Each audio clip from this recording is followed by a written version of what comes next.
Olá, estou aqui para falar um pouquinho quais são os cuidados especiais que a gente tem que ter com as plantas para ter sempre um jardim vertical lindo e maravilhoso. Então vamos lá. Primeira coisa importantíssima que a gente tem que olhar no nosso jardim vertical é com relação à água. Então, como é que a gente olha se o nosso sistema está sempre funcionando? Uma das coisas mais simples de ver, e eu estou bem aqui num jardim vertical que a gente tem aqui na Vertigarden, é notar se o final da nossa placa está pingando. Como vocês podem ver aqui, ó, sai bastante água aqui, ó, na minha mão. E todo dia tem que ter um pouquinho de umidade, principalmente no final do painel. Então é muito simples. Se a gente colocar a mãozinha só na superfície do bolsinho, a gente às vezes pode ter uma impressão de que o jardim ele tá seco, mas sempre bom a gente olhar bem no finalzinho do painel e garantir que essas plantas estão molhadas. Outra coisa importantíssima que a gente sempre tem que fazer num jardim vertical é adubar corretamente. Então, aqui eu vou mostrar o fertilizante da Vertigarden que a gente usa. A gente tem o complemento, que é esse aqui, e um outro que são macronutrientes, que é o primavera-verão e o outono-inverno, ok? Eles têm que ser utilizados na estação correta.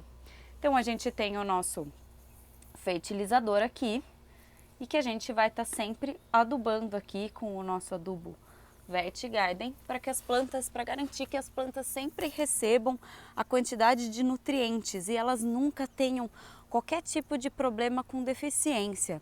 Isso a gente pode notar até, uma planta com deficiência, ela sempre vai aparecer uma coloração mais estranha, diferente, às vezes ela pode aparecer algumas queimaduras, que aí é um grande, né, índice que está faltando alguma coisa para essa planta aí.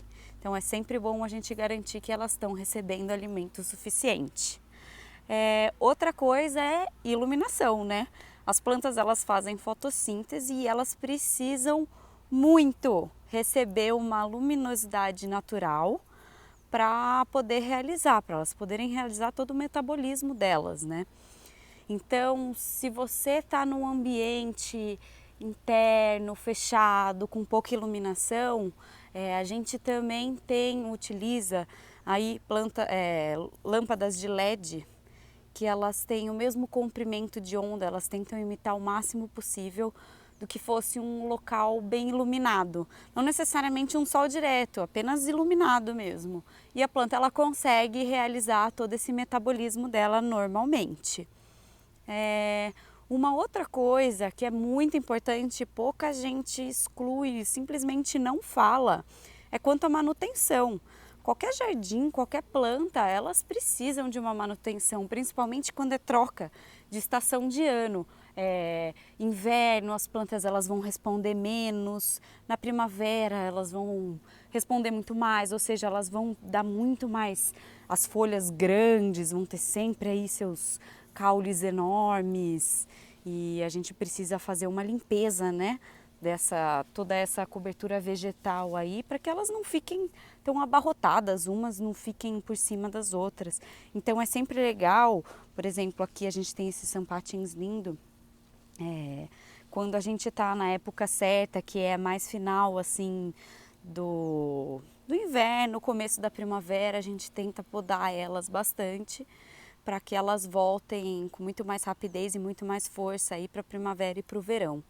E o cuidado diário, óbvio, isso é um pouco de manutenção preventiva, olhar se a sua planta está apresentando alguma coisa que antes ela nunca apresentava, seja uma doencinha ou seja alguma praguinha.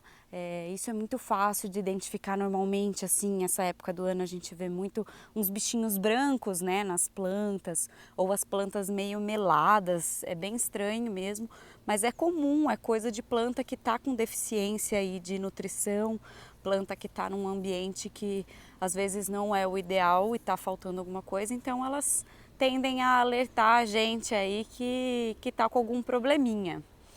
Então, acho que é essa a dica que eu tenho para dar para vocês Continua seguindo a gente aí e vamos tirar mais dúvidas, tá bom? Um abraço, pessoal!